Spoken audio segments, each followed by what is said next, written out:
Yeah, good day, my beautiful listeners. Wherever you may be listening from, or wherever you may be viewing from, I say good morning and good afternoon and good evening. Yes, on the issue of Yoruba Nation, illana Omo tackles DSS over extradition of Igboho, a group fighting for the self-determination of Yoruba Nation, illana Omo on Wednesday, they tackled the Department of Security Services (DSS) over claims that it has filed extradition charges against Chief Sunday Adeyemo, popularly known as Sunday Igboho, who is currently in police custody in Benin Republic. The group stated that the claims by DSS was an attempt to crush fine awarded by the court against the DSS for unlawful invasion of Igboho's residence in Ibadan. Yes, let me go through it again. It seems you didn't get that word very clearly. The group stated that the claims by the DSS was an attempt to crush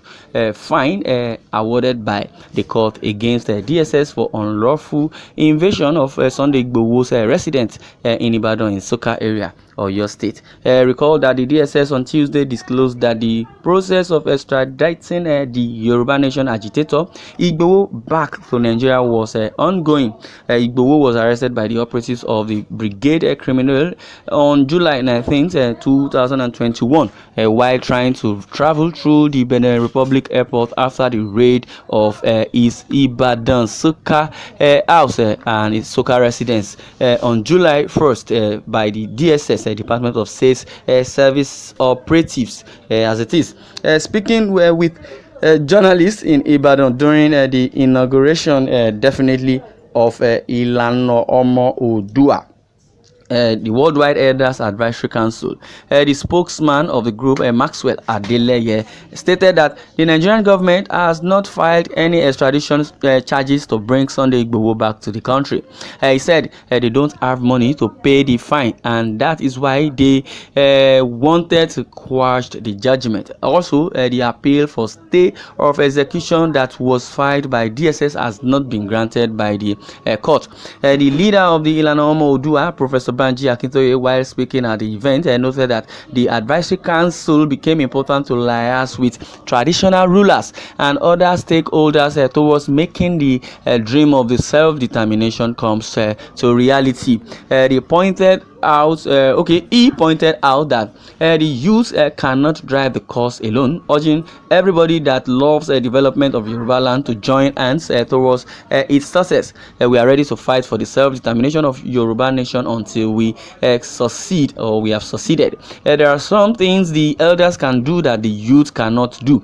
Of course, the youth are also key towards the realization of Yoruba Nation through protests, rallies, social medias, and also other, but they also need the elders to champion the cause. Definitely all hands must be on deck. That's why they said you bring your hand, I bring my hand, we'll wash it together. It will become very, very clean. But what my point is now is that according to the leader of the illana Omo, the Banji Akintoye, while speaking, said at the event, noted that the advisory council became important to liaise with traditional rulers and other stakeholders towards making the dream of the self-determination come true. And what this is all about and why he has said it is that the government or the DSS have no money to pay because they have been indicted, and the suit that was filed against Aida Malami, the DSS and the so-called federal government is about 20.5 billion naira, and I believe they do not have that money.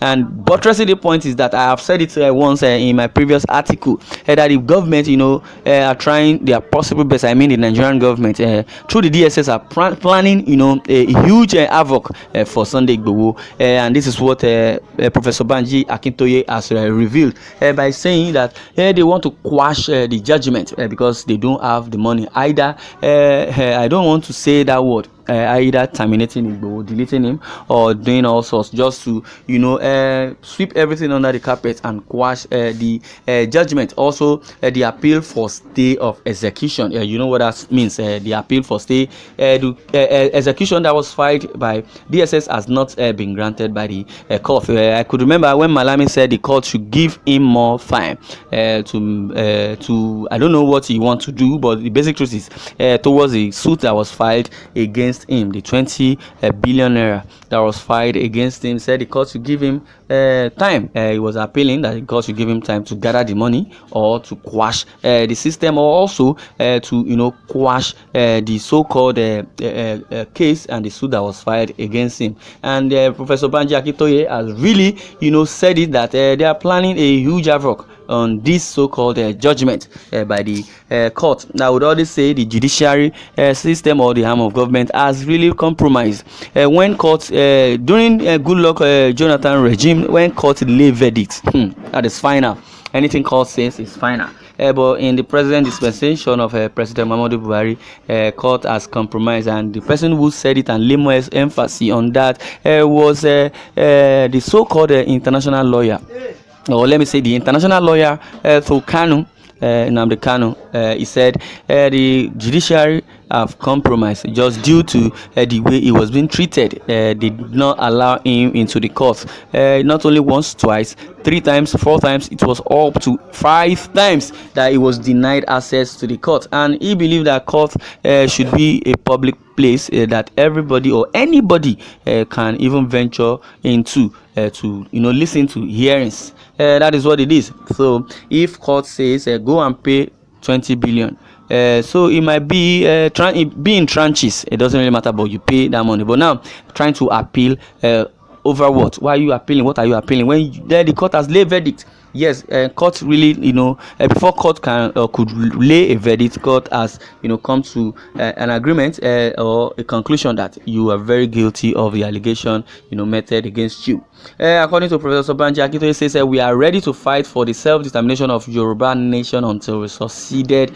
There are some things the elders can do that the youth cannot do. Yes, of course, the youth are also key towards the realization of Yoruba nation through protest, rallies, social media, and other forms of agitations. Meanwhile, the chairman of the Elders Advisory Council, Alhaji Ali Oyedeji, in his remark said that his members will collectively engage critical stakeholders in Yoruba land to keep into the Yoruba redemption agenda for its peaceful approach towards its realizations. He, however, said that the recent attempts by some people occupying strategic position in the group at blackmailing the leadership of the organization and also is dead on arrival. That they shouldn't even think about it, trying to blackmail or do otherwise. Yes, the attempts by some people occupying strategic positions in illana Omo Odua at blackmailing the leadership of the organization is, to say the least, dead on arrival. The resignation of some of these people is good radiance to bad rubbish, given the untenable excuse given to them within the contest, and while we expect other fifth columnists within us follow suit or be shown the exit door, he said yes, that they are very, very determined towards the illana Omo Odua self-determination, that anybody that is trying to blackmail either in or out, or either being an executive member of the group, their so-called ambition and vision towards blackmailing their plan is dead on arrival. Well, this one I'm not going to draw the curtain. I would like you to share your views in the comment section. Thanks for listening, and God bless you.